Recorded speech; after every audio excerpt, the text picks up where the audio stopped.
Oh God! Oh, this is great. I got my own little TV. This is perfect. Yeah, I got it all. Adam's doing a fantastic job so far. It's been really good. So first of all, you're actually playing this right now. Yeah. That's right. And I do want to emphasize how beautiful this game is. Oh, thank you. But yeah, Brian, tell me a little bit about what you guys want to show us this evening. So I think, the big thing is, again, I think that part of the Spider-Man fantasy is to swing around New York City and, to have, not only just a great story, but have a bunch of different activities in that world, and we wanted to, give people who attend E3 an opportunity to experience that. So, obviously it's a big narrative-driven experience, but at the same time, part of that superhero fantasy, especially that Spider-Man experience, is living within New York City and seeing that. So, Adam is one of he's one of our combat pro players because he's a combat designer, and again, he's just showing off some really awesome stuff that as you get better with the game, obviously, we wanted to have a pick up and play feel, but at the same time,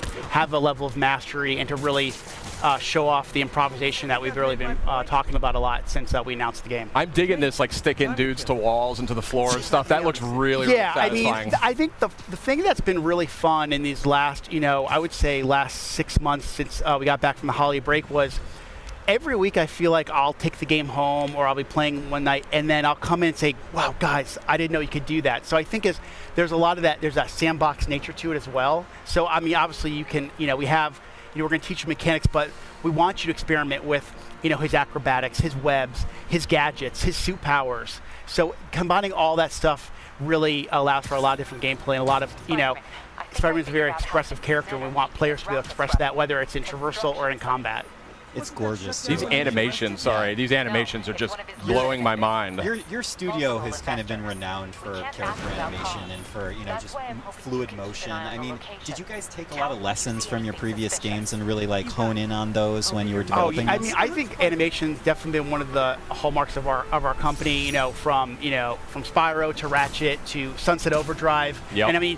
And I remember when the Sunset Overdrive reviews came out, one person actually wrote, it would be great to see Insomniac make a Spider-Man game. And I was like, see, we should make it. See? And I think you waved your phone around to the whole studio. Exactly. We took that kind of mentality and we just injected our personality, but also, what do people want, desire from a Spider-Man experience. So, it was really great as I remember probably around the end of the year, end of last year, someone wrote an article about the top things they want to see in Spider-Man. And they said they want it to feel like an Insomniac game. So I think that's the thing we've been really layering on in this last year is to have that, it feels like an Insomniac game as much as it does a Spider-Man game. And I love this traversal, just the fluidity of just moving over great distances very quickly. It looks like a lot of fun just moving around, and that's when you know you've got a great game. Okay, so so how I kind of said like experimenting, but like sometimes, game development, we're in meetings a lot, and then sometimes you just need to like take a break.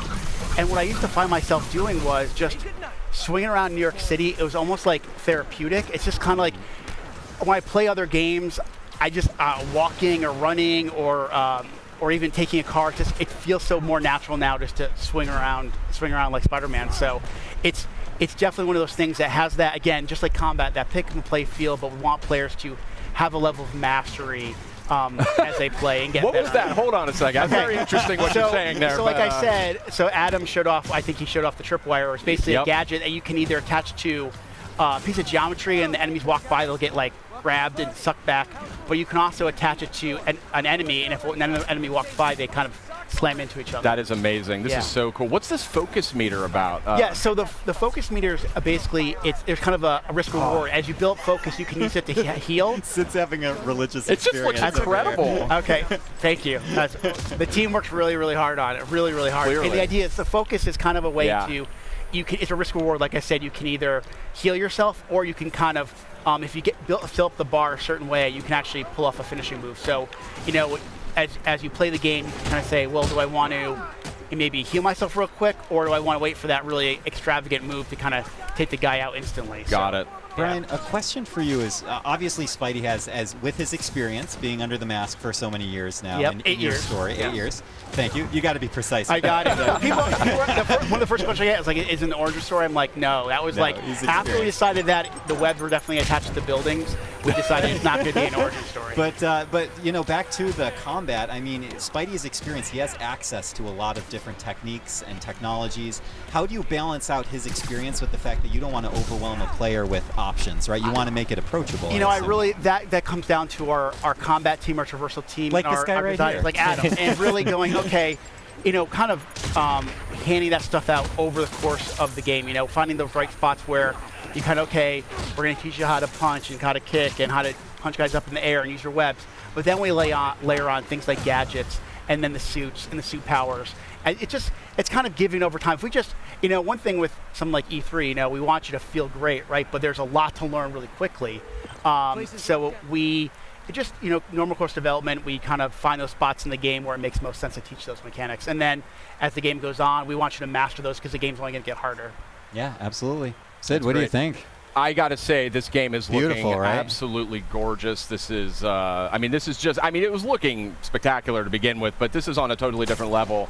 And I can just we're see seeing that so much. I can see that polish, though. That's the thing, and that's what comes out in that final few months of development. Yeah, I mean, if you guys watched the press conference, right? Sure. You saw all those games, those first-party games, and they all have a level of polish. And to be in a press conference with the likes of a Naughty Dog, a Sucker Punch, Kojima Productions, we are very honored to be, and we know there's a certain level of polish that people expect from a PlayStation game, especially a first-party game. So we want to be considered right up there. Well, And not to mention also from the Marvel, you know, Marvel Of fans course. expect to have that perfect experience. of course. May I just ask real quickly, you know, as we're starting to wind down here, from a personal perspective, I mean, what's it like for you and for the team to be able to kind of look up at the big screen and see your game after all that time, all that work? I'm known as a crier, so it takes a lot for me not to get choked up. Like right now, they're playing the theme song to the game in the background as we're sitting here, and